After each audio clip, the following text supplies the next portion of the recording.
G'day and welcome to the channel. In today's video, I'm going to share with you the gear I currently use to make these YouTube videos and the gear I use to photograph wildlife. All the gear will be listed in the description below the video. I hope you enjoy.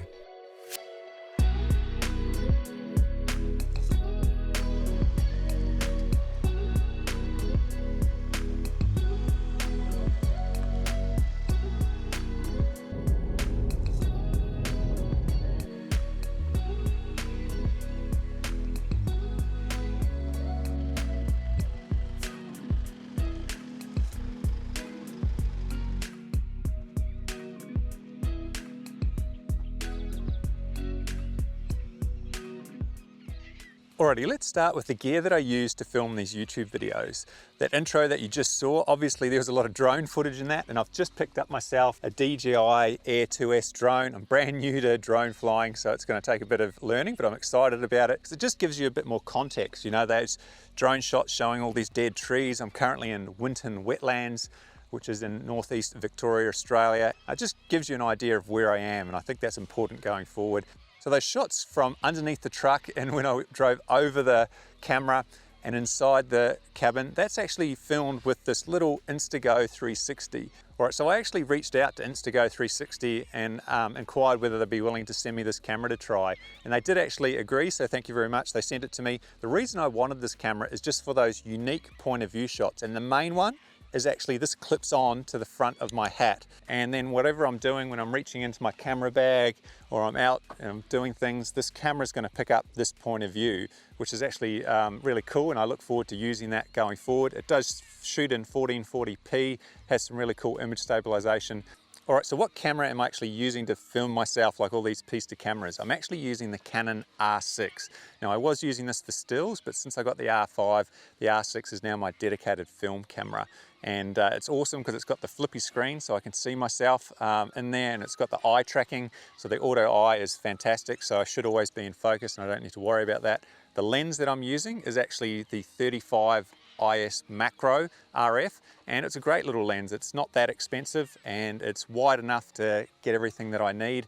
Probably the most important piece of kit you'll get if you're wanting to do filming is the audio. Now I started off, I got this Rode Micro, I think, and it just sits on top of the camera. There's a lot of wind noise when I was using this for some reason. And the other drama with these is that you have to be quite close to the camera to pick up the audio. So I've ended up spending the money and I've got the Rode Wireless Go 2. So the transmitter just goes onto your top and you put it in there. Receivers on top of the camera, and the range on it's pretty amazing. You can walk quite far away, just works. So I do have an admission to make, and I've had a massive fail with this Wireless Go. Yesterday, I was here for 5 hours in this exact spot filming this exact video. I got home last night or yesterday afternoon, I checked the footage and there was no audio at all in any of the footage. I almost cried.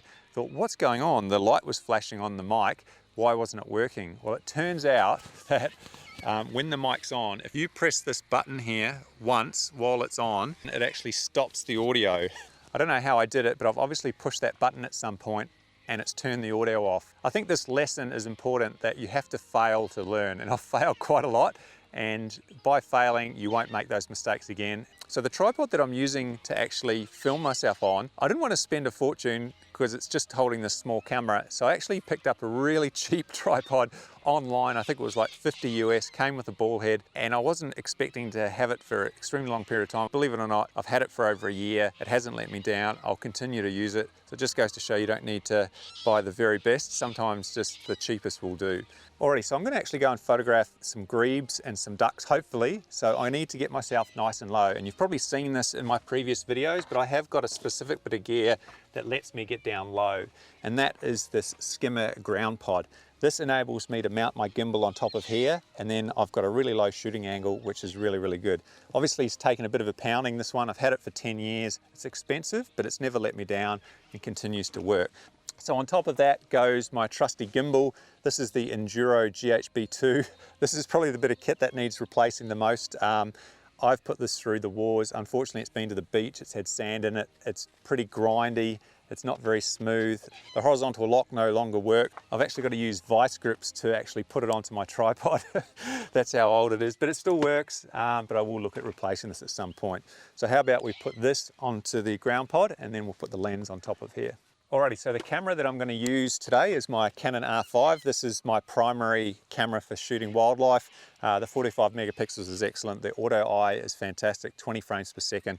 I could go on and on about this camera, but it's really, really good, and that's what I'll be using today. What lens I'll be using is my big 500mm f4. So this is a lens I got, I think, 7 years ago, secondhand. So you don't have to buy new lenses. It's quite fast at f4. I usually use a 1.4 converter on it, which gives me 700mm, which is plenty of focal length for a lot of these sort of situations. I also got the old blower just to make sure we don't have any dust in the front element. Put on the lens hood, and then I'll mount this onto the gimbal. And obviously I just need the adapter, which is on the adapter is already on the R5, which allows us to mount this EF lens. So let's put this on the gimbal. Alrighty, so we'll just whack that on there, tighten it up, put the camera on.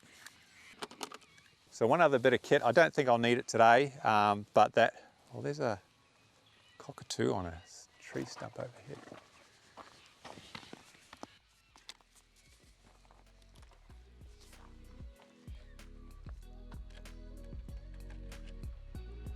There's just some cockatoos over here. I might just quickly go for a walk and see if they'll let us get some photos.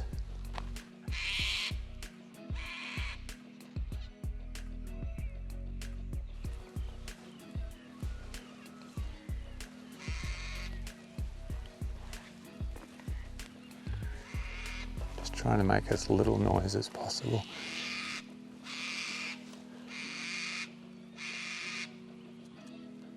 Oh, this is pretty cool. Got two cockatoos feeding.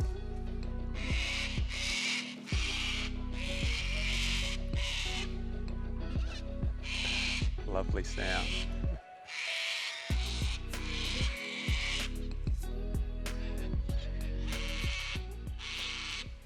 So I just quickly had a look on the back of the camera, and the photo's nice, but one of the birds is out of focus and one of them's in focus. What I should have done is actually focused on the second bird before they flew off, because the narrow depth of field of this big lens means that that front bird is just slightly out of focus, which is a bit of a bummer. So the first bird I'm going to photograph is a Hoary-headed Grebe, and I've not had a lot of sessions. I think I might have photographed this bird twice before in the last 11 years. So I'm really keen to photograph this bird and improve the shots I've got. It's just hanging out in this little pond here. There's just one bird, and it's actually quite inquisitive. It's actually coming towards me now. Doesn't seem to be too fazed by my presence at all. The challenge I've got here is my background, and I go on about backgrounds all the time, is where do I go to get the best background? This pond is very narrow, and it's got a lot of shrubs and sticks around the side of it, which means that will influence our background. So I can see that the bird sort of hangs around over this side. So the sun's over here, so I sort of need the sun behind me to light up the bird. So what I'm going to do is I'm going to walk around to this other side over there. I'm going to lay down and then photograph the bird, and hopefully it comes in front of me and we get some shots. Alrighty, so just down here is perfect. I'm just going to put my gear down here, set up next to this, set up here. Alright, so I've got down nice and low next to the water. The gimbal and the ground pods allowed me to get really low, so I can get a nice shooting angle. The grebe's just chilling out in the pond here. It's very calm. I don't need it, but I'll just show you and I'll demonstrate how this blind would work. You know, you'd often, with wild ducks, you'd want to get there quite early, maybe even before the sun came up, and get yourself set up, and then you just wait. So I'll throw this over myself. It's got some Velcro at the front, which just goes around the camera. I'll lay down. Oh. So we're quite well hidden when you have this camo on. Oh, it's coming quite close. How good's that?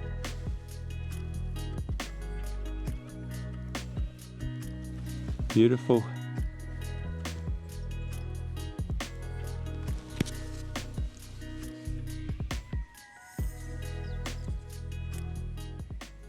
So it also has this viewing window so you can look out and see what's going on. But today I don't need this, the bird's not fazed by me. So now this Hoary-headed Grebe does have white on its head, and that can be really easy to overexpose. So it's important that you always expose for the whites, and you do not want to blow the whites because you just can't recover them. So the beauty of the R5 is I can actually shoot video as well as taking photos. The videos of birds that you see, I simply just hit the record button on the R5. I've got it set up to shoot in 4K 60p so that I can sort of slow it down if I need to. And that gives me a really good quality. The hard thing with these long lenses is you have to keep it really quite still, otherwise it moves around. So the IS of the lens and the camera helps, but ideally you want to take your hands off the camera if you can, just to get that best footage. So it's actually a little bit unusual how tame this bird is. It's quite happy with me here, and this is often a really good way to start with your photography, is find a bird that will let you approach it, and then you can practice your exposure, getting sharp, you know, just taking lots of photos. Oh, it's beautiful. It's actively feeding here.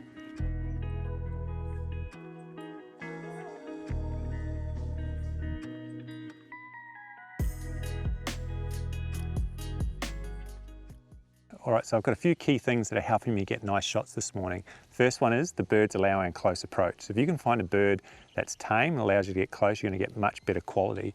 Second thing is I'm nice and low, so we've got that nice intimate angle. Third thing is I don't have any wind.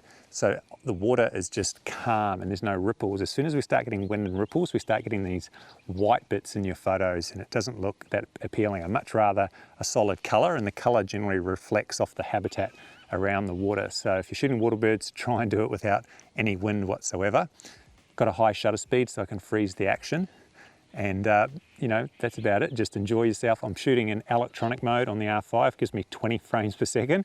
And now I'm just waiting for the bird to move around and put itself into the best position, which it has just done. It's coming towards us. Oh, this bird is stunning.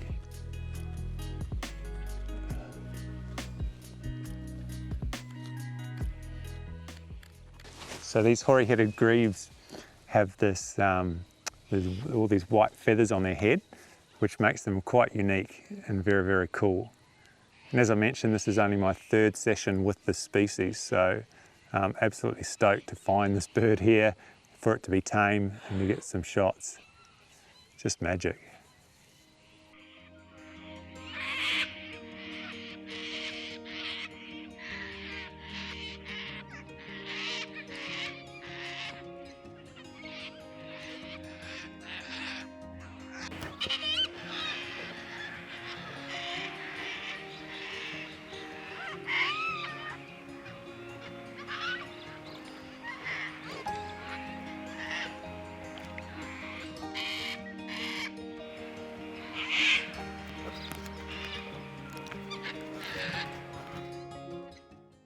Oh wow, I can't get over how close this bird's getting and the type of shots that we're going to get. So a piece of kit that I recently got is this Ninja 5 monitor, and I put this monitor onto the camera, I mount it, plug it in, and then the viewfinder comes into the monitor. So you can see what I'm seeing and I can record the autofocus points, my settings, and it's just a brilliant piece of kit. Now it does have a hard drive in the back which will record the viewfinder footage. The downside to this monitor is you can't use the viewfinder on the camera at the same time, so it makes it a little bit awkward, I must admit, and it takes a massive battery that goes into the back of it to power it. All right, so the bird's getting nice and close now. Where are we? The auto IF just sticks to the eye, which is amazing. It's pretty close now. The bird's pretty much full frame. Oh, this is good, this is awesome, this is beautiful.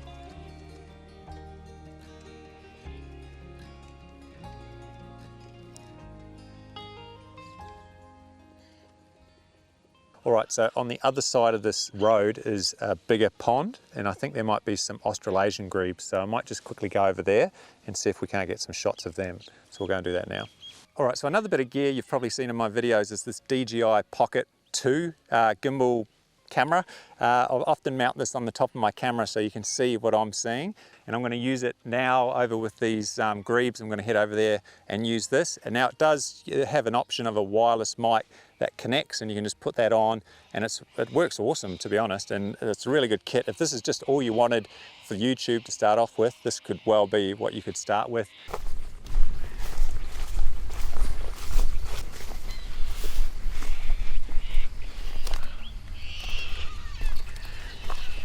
So I can see there's some grebes over here. So what I'm going to do is set up here. I'm going to lay down in the camo, and hopefully the grebes come to this area here and see what sort of shots we can get. This grebe is actually coming at a rate of knots, so I might just lay down. These appear to be friendly grebes as well.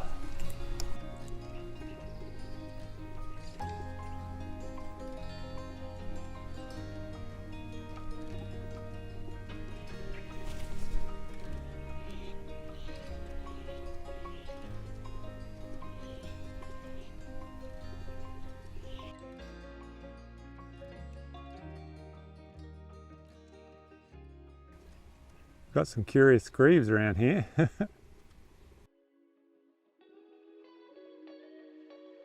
This grebe is the Australasian grebe, and they seem to be coming towards me.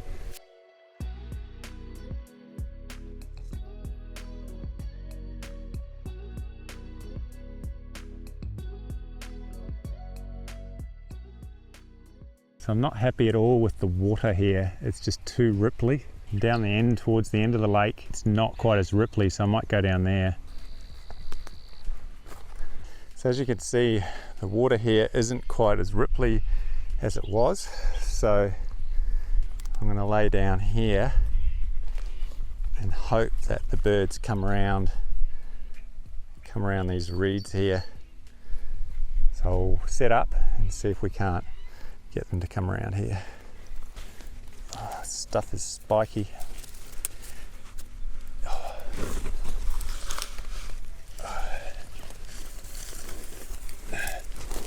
Oh. Unfortunately, this scenario here, the conditions just aren't going to work. The ripples on the water make it white.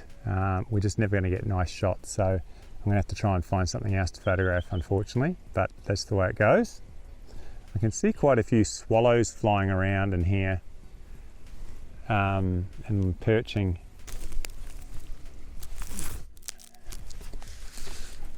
So we got some swallows on these reeds.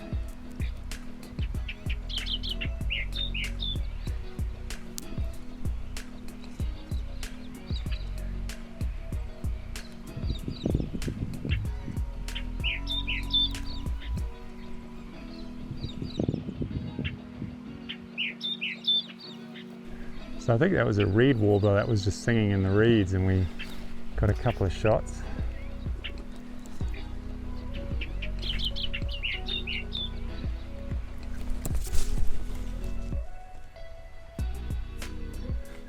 The other piece of kit that I currently use for wildlife is my RF100-500 zoom lens. Extremely sharp lens, extremely light, and very, very versatile. So I have my prime for majority of the time, but if I want to get close to something or I want to photograph something different like butterflies or dragonflies or whatever it might be, then the zoom comes in really handy. So in this little pond here, we've got dragonflies flying around. So what I'm going to try and do is photograph these dragonflies. So this is really quite successful. I found where the water comes into this pond, there's a couple of dragonflies just hovering here, which makes it a lot easier to autofocus on them, I must admit. So they're just hovering here, I'm finding them. Using manual focus to make sure that the dragonfly is in focus, hold down the auto IF and bingo, it locks onto it. I've even managed to shoot some video. As you can see here, the slow-mo of the dragonfly in flight, which is cool. As far as I'm aware, these are Australian emperor dragonflies, so they're reasonably large. So it's still a challenge because they move around a fair bit.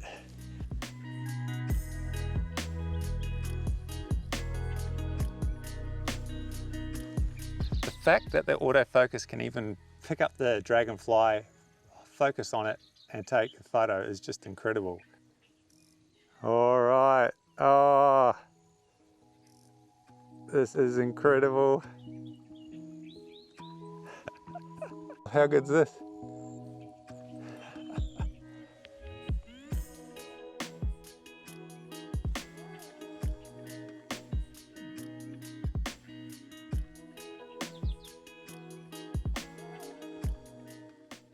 All right, well, I've finished photographing those dragonflies. What an amazing experience. The RF100-500 performed so well. The fact that this can actually autofocus on those dragonflies and follow it around, just incredible. What a wonderful piece of kit that is.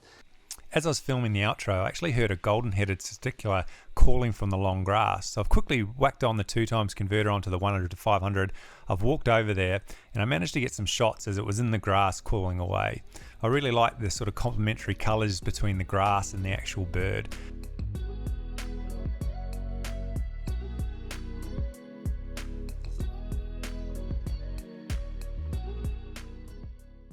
Whilst photographing this bird, I actually heard a superb fairy wren calling, and so I've lifted the lens and managed to get a few shots of that superb fairy wren. This is the male with the beautiful blue. It's a great contrast with that long grass, and it was an excellent way to end the session.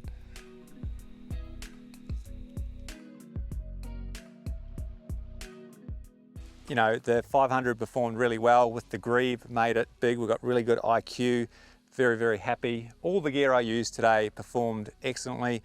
I think it's worth declaring that I've purchased all this gear with my own money except for that Instago 360. That was gifted to me, but everything else I've bought with my own money. I want to make it clear that you don't need all this gear to get out there and have fun. You know, I've shown in a few videos that with budget gear you can get out and photograph wildlife. For YouTube I used my phone quite a lot and just a single camera, had pretty bad audio. So you just got to make a start and then you learn. I've failed so many times, it's not funny, especially the audio. Even yesterday I failed with the audio. So it happens, but we learn and it's a fun process. It's chaotic, I must admit. Like trying to photograph wildlife and film at the same time is difficult because you can't set things up as well. Things just happen and I often forget to film it and take you with me, and I get so focused on taking the photos, but it's all part of the fun. Very happy with today's session. We've got lots of photos. Let me know in the comments which photos you like the best. Which bit of gear do you like? What gear do you use that I haven't got that potentially would help me? If you want to see more of these videos, obviously subscribe, hit that like button. Thanks to the members that support the channel, and until the next one, take care. See you later.